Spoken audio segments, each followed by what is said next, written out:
এবার আমরা জানবো সিএসএস এর মধ্যে কিভাবে আমরা মাল্টিপল কলাম তৈরি করতে পারি। আপনি যদি নিউজ পেপার দেখে থাকেন তাহলে দেখবেন যে নিউজ পেপারের মধ্যে লেখাগুলো কিন্তু স্টেজ ভাবে থাকে না, মানে হইতেছে লেফট থেকে রাইটের দিকে একই লাইনে কিন্তু থাকে না। নিউজ পেপারের মধ্যে লেখাগুলো কিন্তু কলাম ওয়াইজ থাকে, দুইটা তিনটা চারটা কলামে কিন্তু ভাগ ভাগ থাকে। তো এই ভিডিওতে আমরা জানবো যে নিউজ পেপারের মতো কিভাবে আমরা কলাম ওয়াইজ লিখতে পারি, তিনটা চারটা কলাম করে আমরা লিখতে পারি। আবার কিন্তু আমরা এই তিনটা চারটা কলাম সিএসএস এর ফ্লেক্স বক্স দিয়ে করতে পারি বা সিএসএস এর গ্রিড দিয়ে করতে পারি, কিন্তু এবার আমরা সিএসএস এর ফ্লেক্স বক্স বা গ্রিড দিয়ে করব না, এবার আমরা কলাম নামের প্রপার্টি দিয়েই করব। তাহলে চলেন আমরা চলে যাই আমাদের ভিজুয়াল স্টুডিও কোডে।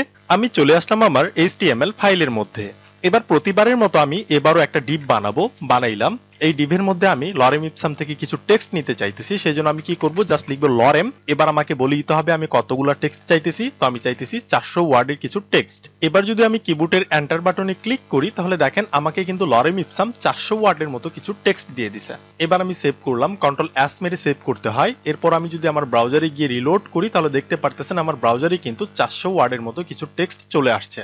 তো এই টেক্সটগুলো কিন্তু একদম স্ট্রেচ ভাবে আছে, একদম লেফট থেকে কিন্তু রাইট পর্যন্ত আছে। নিউজ পেপারের মধ্যে কিন্তু এইভাবে থাকে না। নিউজ পেপারের মধ্যে থাকে কিভাবে, এটা কিন্তু কলাম ওয়াইজ থাকে, ঠিক আছে? একটা দুইটা তিনটা চারটা কলামে কিন্তু বিভক্ত থাকে। তো সেটা কিন্তু আমরা করতে পারি। এই কাজটা আমরা সিএসএস এর ফ্লেক্স বক্স দিয়ে করতে পারি, এই কাজটা আমরা সিএসএস এর গ্রিড দিয়ে করতে পারি। কিন্তু এবার আমরা ওইগুলো দিয়ে করব না, এবার আমরা করব সিএসএস এর কলাম নামের প্রপার্টি দিয়ে। তাহলে সেটা কিভাবে করতে হয়, আমি যদি আমার এইচটিএমএল ফাইলে যাই, এই ডিপটাকে যদি আমাদের সিএসএস ফাইলে ধরি, আমাদের বডির মধ্যে কিন্তু এই ডিপ নামের আর কোনো ট্যাগ নাই, সেজন্য আমি কি করতে পারি, এলিমেন্ট সিলেক্টরের মাধ্যমে জাস্ট এই ডিপটাকে আমাদের সিএসএস ফাইলে ধরতে পারি। তো আমি ধরলাম। এবার আমি এই ডিভের মধ্যে ব্যবহার করতে পারি কলাম নামের একটা প্রপার্টি আছে, ঠিক আছে? শুধু কলাম না, কলাম হাইফেন কাউন্ট নামের একটা প্রপার্টি আছে। তো আমি লিখলাম। এবার আমি এই কলাম কাউন্টের মধ্যে বলে দিতে পারি যে কয়টা কলাম হবে। আমি যদি এখানে বলে দেই যে এটা 3টা কলাম হবে, তাহলে এবার যদি আমি সেভ করে আমার ব্রাউজারে গিয়ে দেখি তাহলে দেখেন আমার লেখাগুলোকে কিন্তু 3টা ভাগে বা 3টা কলামে ডিভাইড করে দিছে। দেখতে পারতেছেন এটা হইতেছে একটা কলাম এবং এটা হইতেছে আরেকটা কলাম, এইটা হইতেছে আরেকটা কলাম। এখানে কিন্তু আমাকে 3টা কলামে ডিভাইড করে দিছে অটোমেটিক ভাবে। আমি কোন প্রপার্টিটা ব্যবহার করলাম, আমি এখানে ব্যবহার করছি ডিভের মধ্যে যে কলাম কাউন্ট নামের প্রপার্টি। এবং আমি যদি এখানে ভ্যালু হিসেবে 3 না দিয়ে যদি বলি এটা হবে 4, তাহলে কি হবে, আমাদের 4টা কলামে ডিভাইড করে দিবে। দেখতে পাচ্ছেন 4টা কলামে আমাকে ডিভাইড করে দিছে, ঠিক আছে? তাহলে কিন্তু নিউজ পেপারের মধ্যে এইভাবেই কিন্তু থাকে, তাই না? নিউজ পেপারের মধ্যে কিন্তু এইভাবেই কলাম ওয়াইজ ডিভাইড করা থাকে। আচ্ছা, আমি আবারও এখানে 3টা কলাম করে দিই, তাহলে আপনাদের বুঝতে সুবিধা হবে। আমি করে দিলাম 3টা কলাম, সেভ করলাম, রিলোড করি। এবার দেখেন আমাদের প্রতিটা কলামের অ্যালাইন কিন্তু ঠিক নাই। দেখেন লেফট সাইডে কিন্তু অ্যালাইনগুলো ঠিক আছে, কিন্তু আমাদের টেক্সটের রাইট সাইডে কিন্তু অ্যালাইনগুলো ঠিক নাই। কোনো সেন্টেন্স হইতেছে বড়, কোনো সেন্টেন্স হইতেছে ছোট, এই অ্যালাইনটা কিন্তু ঠিক নাই। তো আমরা এই অ্যালাইনটাকে ঠিক করতে পারি। আমি যদি এখানে ব্যবহার করি এই ডিভের মধ্যে যে টেক্সট অ্যালাইন এবং এখানে যদি আমি ব্যবহার করি জাস্টিফাই, তাহলে কি হবে, এটা জাস্টিফাই হয়ে যাবে। এবার কিন্তু দেখতে ভালো লাগতেছে। এবার কিন্তু আমাদের এই টেক্সটগুলোর লেফট সাইডেও যেমন অ্যালাইন, এই রাইট সাইডেও কিন্তু তেমনই অ্যালাইন। এবার কিন্তু দেখতে একদম ভালো লাগতেছে। আচ্ছা, আমি 3টা কলাম না করে আমি 4টাই করে দিই, তাহলে মনে হয় একটু ভালো লাগবে। আমি 4টাই করে দিই, 4টা করলাম। সো দেখতে পারতেছেন এবার কিন্তু আমাদের 4টা কলাম হয়ে গেছে। এবার আমি চাইতেছি আমাদের যে কলামগুলো আছে প্রতিটা কলামের মধ্যে গ্যাপ যতটুকু আছে আমি গ্যাপটা আরেকটু বেশি করতে চাইতেছি, যাতে গ্যাপটা আরেকটু বেশি হয়। তো সেই জন্য আমি এখানে ব্যবহার করতে পারি আরেকটা প্রপার্টি, যেটার নাম হইতেছে column hyphen gap. Column gap নামের আরেকটা প্রপার্টি। এখানে আপনাকে ভ্যালু হিসেবে বলে দিতে হবে যে আপনি কত পিক্সেলের মতো গ্যাপ চাইতেছেন। আমি যদি এখানে বলি এটা হবে 30 পিক্সেলের মতো গ্যাপ, তাহলে দেখেন 30 পিক্সেলের মতো গ্যাপ কিন্তু আমাকে দিয়ে দিছে। দেখেন প্রতিটা কলামের মাঝখানে কিন্তু আমাকে 30 পিক্সেল করে গ্যাপ দিয়ে দিছে। আমি যদি বলি যে না 30 পিক্সেল আমি করব না, আমি করব 50 পিক্সেল, তাহলে কি হবে, আমাকে 50 পিক্সেলের মতো একটা গ্যাপ দিয়ে দিবে। দেখতে পারতেছেন 50 পিক্সেলের মতো একটা গ্যাপ। এবার আপনি যদি একটু নিউজ পেপারের কথা মনে করে দেখেন তাহলে দেখেন নিউজ পেপারের মধ্যে কিন্তু এইভাবেই কলাম ওয়াইজ করা থাকে। আচ্ছা, এবার আমি এখানে করতে পারি, আমি এখানে আসলে এই 50 পিক্সেল দিব না, আমি এখানে 30 পিক্সেল দেই, তাহলে গ্যাপটা একটু কম হবে, দেখতে ভালো লাগবে। সো দেখতে পারতেছেন এবার কিন্তু এই টাইপের কিছু একটা হইছে। তো এবার আমি চাইতেছি আমার যে কলামগুলো আছে এই প্রতিটা কলামের মধ্যে যাতে একটা করে বর্ডারও থাকে, তাহলে দেখতে আরেকটু ভালো লাগবে। এটা কি আমরা করতে পারবো? আমরা চাইতেছি আমাদের যে প্রতিটা কলাম আছে, এই যে এটা হচ্ছে টেক্সট, এই টেক্সটের পরপর যতগুলো ফাঁকা জায়গা আছে, এই ফাঁকা যে কলামগুলো আছে এই প্রতিটা কলামের মধ্যে আমি একটা করে বর্ডার দিতে চাইতেছি, আমি একটা করে রুল দিতে চাইতেছি বা দাগ দিতে চাইতেছি। তো এটা কি আমি করতে পারবো? হ্যাঁ, এটাও আপনি করতে পারবেন। আপনি যদি এখানে ব্যবহার করেন, সেটা করার জন্য আমাদের আরেকটা প্রপার্টি আছে যেটার নাম হইতেছে কলাম হাইফেন, তারপর হইতেছে রুল, এরপর হইতেছে হাইফেন স্টাইল। আমি এবার কোন প্রপার্টি ব্যবহার করলাম, আমি এবার করলাম column hyphen rule hyphen style নামের আরেকটা প্রপার্টি। এবার আপনি এখানে বলে দিতে পারেন ভ্যালু হিসেবে যে কি স্টাইলের দাগ আপনি দিতে চাইতেছেন বা কি স্টাইলের রোল আপনি করতে চাইতেছেন। আপনি কি ড্যাশ ড্যাশ দিয়ে করতে চাইতেছেন, তো আপনি দিয়ে দেন ড্যাশ। তাহলে কি হবে, সেভ করলাম, গিয়ে রিলোড করি, দেখতে পারতেছেন ড্যাশ ড্যাশ টাইপের কিন্তু একটা রুল চলে আসছে, আমাদের একটা বর্ডার চলে আসছে, প্রতিটা কলামের মাঝখানে কিন্তু চলে আসছে। ঠিক আছে, একদম এক্স্যাক্টলি মাঝখানে। তো আপনি চাইতেছেন যে আপনি ড্যাশ দিবেন না, আপনি ডটেড দিবেন, সেক্ষেত্রে আপনি এখানে ব্যবহার করতে পারেন ডটেড। তাহলে কি হবে, এটা ডট দিয়ে রোলটা হয়ে যাবে। সো দেখতে পারতেছেন ডট দিয়ে কিন্তু একটা রোল হয়েছে। আপনি চাইতেছেন যে না আপনি ডটও দিবেন না, আপনি একদম সলিড দিবেন, সেক্ষেত্রে আপনি ব্যবহার করতে পারেন সলিড। তাহলে দেখেন এটা সলিড একটা রুল দিয়ে দিবে আপনাকে, দেখতে পারতেছেন সলিড একটা রুল। এটা কিন্তু খানিকটা আমাদের বর্ডারের মতো কাজ করে। আমরা বর্ডারের মধ্যে কি করতাম, বর্ডার কিন্তু ড্যাশ দিতে পারতাম, বর্ডারের মধ্যে ডট দিতে পারতাম, বর্ডারের মধ্যে আবার সলিডও দিতে পারতাম। তো এইখানেও সেম ভাবে কাজ করতেছে, শুধুমাত্র প্রপার্টির নামটা আলাদা। আমাদের এখানে প্রপার্টির নাম হইতেছে column hyphen rule hyphen style নামের প্রপার্টি। ঠিক আছে, এবার যদি আপনি একটু লক্ষ্য করে দেখেন, আমার যে এই রুলগুলা আছে, এই রুলগুলা কিন্তু অনেকটা মোটা। আমি চাইতেছি যাতে একটু চিকন হয়, সেক্ষেত্রে কিন্তু আমি এখানে ব্যবহার করতে পারি আরেকটা প্রপার্টি, যেটার নাম হইতেছে column hyphen rule hyphen with. এবার আমি ব্যবহার করলাম column hyphen rule hyphen with নামের আরেকটা প্রপার্টি। এবার আমি চাইতেছি আমার যে রুলগুলো আছে সেই রুলগুলোর উইথ যাতে আমি আমার ইচ্ছা মতো ফিক্স করতে পারি। আমি চাইতেছি আমার যে রুলগুলো আছে, আমার যে দাগগুলো আছে, সেগুলোর উইথ হবে 1 পিক্সেলের মতো, 1 পিক্সেলের মতো মোটা হবে। তাহলে দেখবেন অনেকটা কিন্তু পাতলা হয়ে যাবে। আমি যদি রিলোড করি তাহলে দেখেন এবার কিন্তু 1 পিক্সেলের মতো অনেকটা পাতলা হয়েছে বা চিকন হয়েছে। তো এভাবে আপনি আপনার রুলগুলার আপনার ইচ্ছা মতো একটা উইথ দিতে পারেন। আমি যদি এখানে বলি যে এটা হবে 5 পিক্সেলের মতো মোটা, তাহলে কি হবে, রিলোড করি তাহলে দেখেন 5 পিক্সেলের মতো কিন্তু মোটা হয়েছে। তো আমি চাইতেছি না যে 5 পিক্সেলের মতো মোটা হবে, আমি চাইতেছি এটা হবে ধরেন 1 পিক্সেলের মতো মোটা হবে। তাহলে রিলোড করলাম, সো দেখতে পারতেছেন এই টাইপের কিছু একটা হয়েছে। আচ্ছা, আমি 1 পিক্সেল করব না, আমি এখানে আপনাদের বোঝানোর জন্য আমি এখানে 3 পিক্সেল করে দিই, তাহলে আপনাদের বুঝতে সুবিধা হবে। তাহলে দেখেন এই টাইপের কিছু একটা হয়েছে। এবার আমি চাইতেছি আমার যে রুলগুলো আছে, আমার যে দাগগুলো আছে, এগুলোর কালারও আমি চেঞ্জ করতে চাইতেছি। সেটাকে আমি করতে পারবো? হ্যাঁ, সেটাও কিন্তু আমি করতে পারবো। সেটা করতে গেলে আমাদের আরেকটা প্রপার্টি ব্যবহার করতে হবে, যেটার নাম হইতেছে column hyphen rule hyphen colour. Column rule colour নামের আরেকটা প্রপার্টি আছে, এখানে আপনি কালারটাকে বলে দিতে পারেন।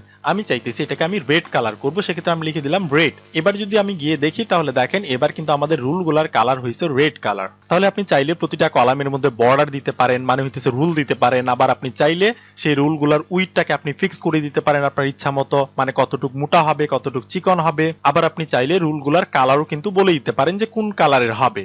এবার দেখেন, এবার আমি এই তিনটা প্রপার্টি, আমি যে এখানে তিনটা প্রপার্টি লিখলাম, এই তিনটা প্রপার্টি আমি আলাদা আলাদা করে না লিখে এই তিনটা প্রপার্টি আমি শর্ট হ্যান্ডে একটা প্রপার্টির মধ্যে কিন্তু লিখতে পারি, একদম বর্ডারের মতো। আমরা যখন বর্ডার ব্যবহার করতাম তখন আমরা কি করতাম, জাস্ট বর্ডার নামের প্রপার্টির মধ্যে এগুলো কিন্তু আমরা ব্যবহার করতাম। তো একইভাবে এখানে আরেকটা শর্টকাট প্রপার্টি আছে, যেটার নাম হইতেছে জাস্ট কলাম হাইফেন রুল।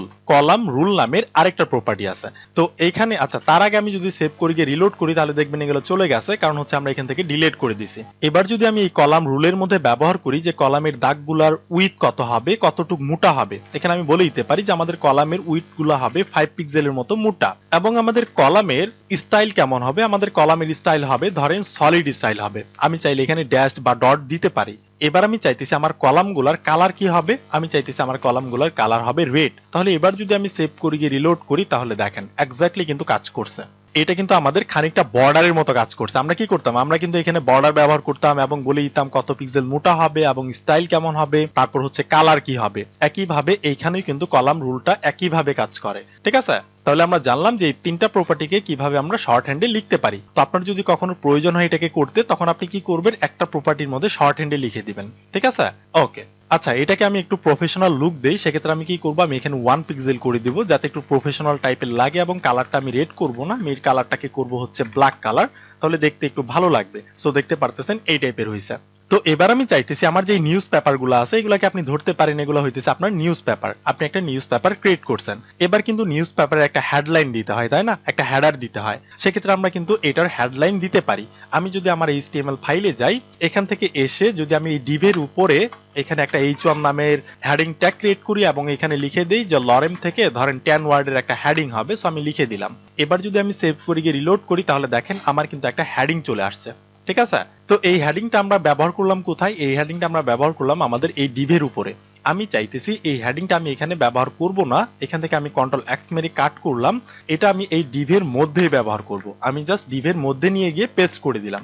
ঠিক আছে, তাহলে এবার যদি আমি সেভ করি গিয়ে রিলোড করি তাহলে দেখেন এই টাইপের কিছু একটা হয়েছে, আমাদের প্রথম কলামের মধ্যে এসে সে ক্যাপচার হয়ে গেছে। তো আমি চাইতেছি যে না, এই হেডারটা এখানে থাকবে না, এই হেডারটা একদম উপরে লেফট থেকে রাইট পর্যন্ত মানে 4টা কলাম জুড়েই থাকবে। তো সেটা কিন্তু আমরা করতে পারি। সেটা করতে গেলে আমরা এখানে যে কাজটা করব, আমাদের H1টাকে আমাদের CSS ফাইলে ধরবো। আমি আমার CSS ফাইলে এসে জাস্ট H1টাকে ধরলাম, ধরে এখানে আমি একটা প্রপার্টি ব্যবহার করতে পারি যেটার নাম হইতেছে column hyphen span, column span নামের আরেকটা প্রপার্টি। এবং এখানে যদি আমি ভ্যালু হিসেবে দিয়ে দিই অল, তাহলে কি হবে? তাহলে আমি যদি সেভ করি গিয়ে রিলোড করি তাহলে দেখেন আমাকে কিন্তু একটা হেডলাইন দিয়ে দিছে, মানে হইতেছে একটা হেডার দিয়ে দিছে।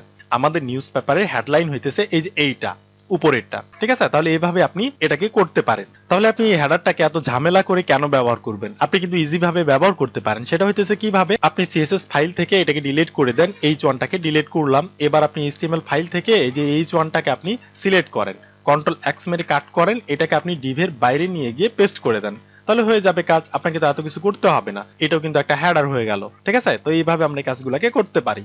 এবার দেখেন আমি আপনাদের আরেকটা জিনিস দেখাই, সেটা হইতেছে আমি যখন এই উইন্ডোটাকে ছোট করব, মানে হইতেছে এই ওয়েবসাইটটাকে যখন কেউ ছোট ডিভাইসে দেখবে বা মোবাইল ডিভাইসে দেখবে, মানে ছোট স্ক্রিনে দেখবে, তখন যাতে এই কলামগুলা 4টা কলামে বিভাগ না হয়ে সেগুলা যাতে একটা কলামে হয়ে যায়। আমি চাইতেছি এই স্ক্রিনটাকে যখন কেউ ছোট করবে, মানে ফুল স্ক্রিন থাকলে সে 4টা কলাম দেখাবে, ঠিক আছে? যখন কেউ স্ক্রিনটা ছোট করবে তখন যাতে 3টা কলাম দেখায়, আরেকটু ছোট করবে তখন যাতে 2টা কলাম দেখায়, আবার আরেকটু ছোট করবে তখন যাতে একটা কলাম দেখায়। মানে হচ্ছে এই ওয়েবসাইটটিকে যখন কেউ মোবাইল ডিভাইসে দেখবে তখন সেটা একটা কলামে দেখা যাবে, আবার যখন কেউ যদি বড় ডিভাইসে দেখে তখন সেটাকে 4টা কলামে দেখা যাবে। তো সেটা কিন্তু আমরা করতে পারি। সেটা করতে গেলে আমরা যে কাজটা করব, আমাদের CSS ফাইলে যাব, এখান থেকে আমরা যে এখানে ব্যবহার করতে পারি যে কলাম হাইফেন উইথ নামের আরেকটা প্রপার্টি, মানে হইতেছে আমরা কলামের উইথটাকে সেট করে দিতে চাইতেছি। আমি চাইতেছি আমাদের যে কলামগুলো আছে সেগুলোর উইথ হবে 200 পিক্সেলের মতো, ঠিক আছে? তাহলে এবার যদি আমি সেভ করে আমার ব্রাউজারে গিয়ে রিলোড করি তাহলে দেখেন কোনো ইফেক্ট কিন্তু পড়ে নাই। এবার ইফেক্ট পড়বে কখন? যখন কেউ এই ওয়েবসাইটটাকে ছোট ডিভাইসে দেখবে। এখন যদি আমি এই উইন্ডোটাকে ছোট করি তাহলে দেখেন এই যে আস্তে আস্তে ছোট করলাম, এবার কিন্তু আমাদের 3টা কলাম হয়ে গেছে।